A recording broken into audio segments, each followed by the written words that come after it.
Hello friends, smart preparation के इस नए वीडियो में आप सभी का स्वागत है। इस नए वीडियो में हम देखेंगे संविधान की प्रस्तावना यानी कि उद्देशिका, प्रिएम्बल, इससे संबंधित जो भी क्वेश्चंस बनते हैं एग्जाम्स में अक्सर पूछे जाते हैं।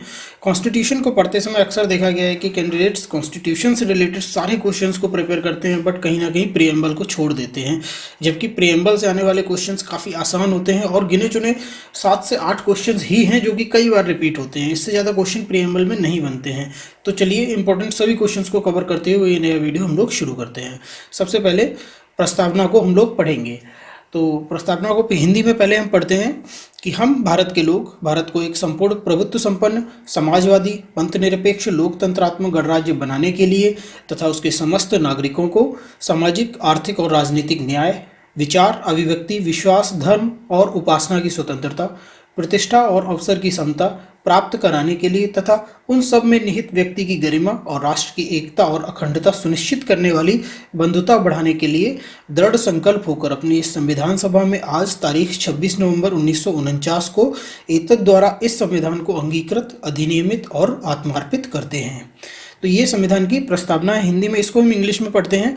We the people of India having solemnly resolved to constitute India into a sovereign, socialistic, secular, democratic republic and to create to all and to secure to all its citizens justice, social, economical and political, liberty of thought, expression, belief, faith and worship, equality of status and of opportunity, and to promote among all them fraternity, assuring the dignity of the individual and the unity and integrity of the nation. We do hereby give to ourselves this constitution.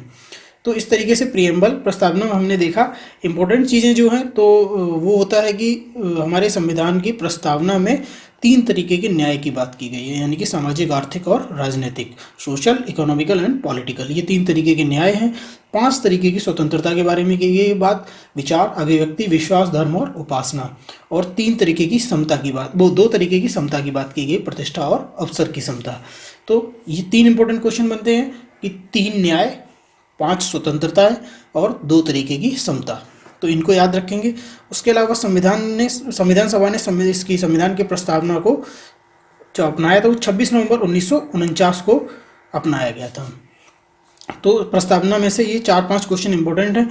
अब इस प्रस्तावना के शब्दों का अर्थ क्या होता है उनको हम आगे जानेंगे। तो नेक्स्ट देखते हैं उद्देशिका की शब्दावली। तो संप्रभुता संपन्न, सोवरिन जो वर्ड है उसका क्या अर्थ है, यानी कि संप्रभुता का अर्थ क्या है। तो संविधान की प्रस्तावना के अनुसार भारत एक संपूर्ण प्रभुत्व संपन्न राष्ट्र होगा। एक संप्रभु राज्य होने के कारण भारत किसी विदेशी सीमा अधिग्रहण अथवा किसी अन्य देश के पक्ष में अपनी सीमा के किसी भाग से दावा छोड़ सकता है। यानी कि भारत एक ऐसा राज्य है जो किसी विदेशी सीमा का अधिग्रहण कर सकता है या फिर किसी के पक्ष में अपनी सीमा को छोड़ सकता है विदाउट और किसी कंट्री के इन्वॉल्वमेंट के, यानी कि बिना किसी से सलाह मशवरा किए या फिर बिना किसी के मीडिएटर बनाए भारत अपने सभी निर्णय लेने में सक्षम है। भारत अपने सभी आंतरिक और बाह्य सभी निर्णय लेने में सक्षम है। ये संप्रभुता का अर्थ आता है। नेक्स्ट देखते हैं समाजवादी यानी कि सोशलिस्टिक। समाजवादी क्या होता है? भारतीय समाजवाद मार्क्सवाद और गांधीवाद का मिलाजुला स्वरूप है, जिसमें गांधीवादी समाजवाद की ओर झुका हुआ है। गांधीवाद समाजवाद जो है वो ज़्यादातर ग्रामीण स्वशासन की ओर झुका हुआ है।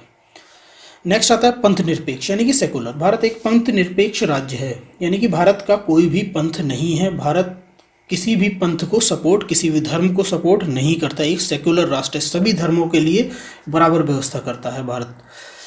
42वें संविधान संशोधन 1976 द्वारा संविधान की उद्देशिका में 3 शब्द जोड़े गए थे, समाजवादी, पंथ निरपेक्ष और अखंडता। इंपॉर्टेंट क्वेश्चन है, इसको कई बार एग्जाम्स में लगभग हर एग्जाम में कभी ना कभी किसी न किसी साल इस क्वेश्चन को पूछा गया है कि 42वें संविधान संशोधन 1976 में कौन कौन से 3 शब्द जोड़े गए। इनका क्रम भी याद रखना होता है, समाजवादी, पंथ निरपेक्ष और अखंडता।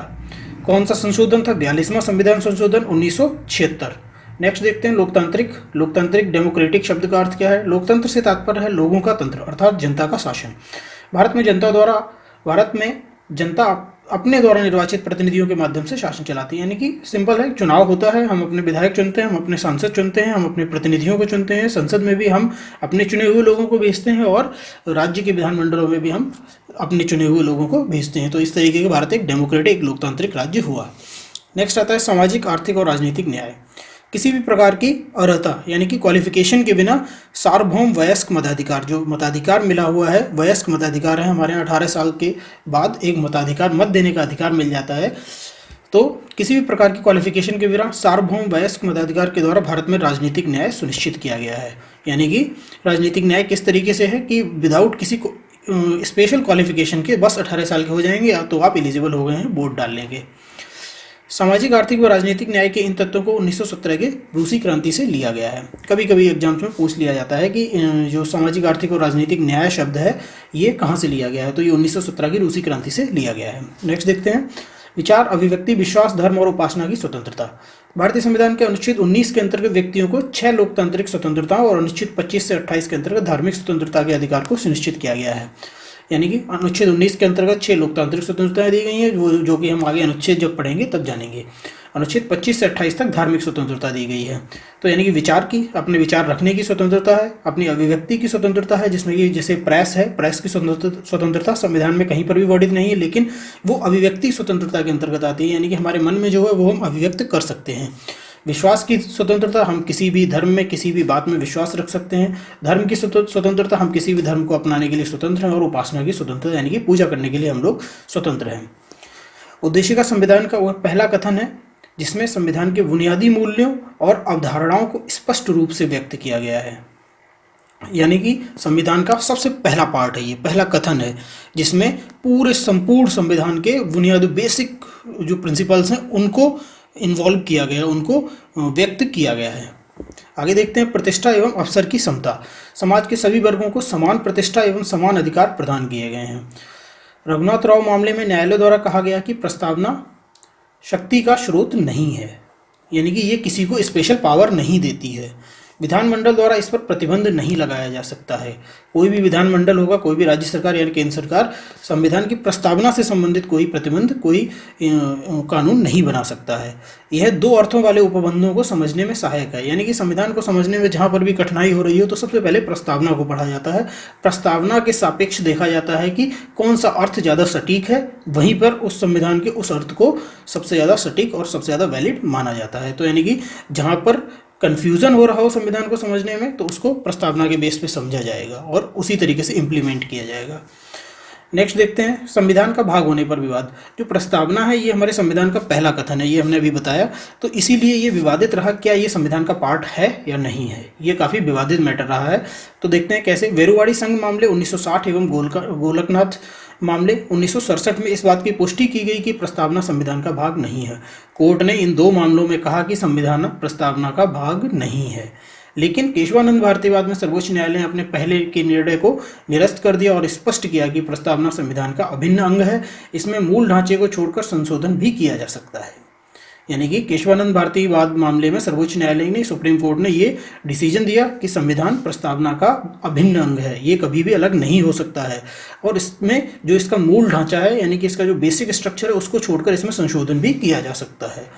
तो इस तरीके से दोस्तों हमने प्रस्तावना से संबंधित यानी कि अपने प्रीएम्बल से संबंधित जो भी इंपॉर्टेंट क्वेश्चंस बनते थे, इंपॉर्टेंट पॉइंट्स बनते थे, उनको समझा। ऐसे ही इन्फॉर्मेटिव वीडियोस को देखने के लिए हमारे चैनल को लाइक करिए, शेयर करिए और सब्सक्राइब करिए। Thank you.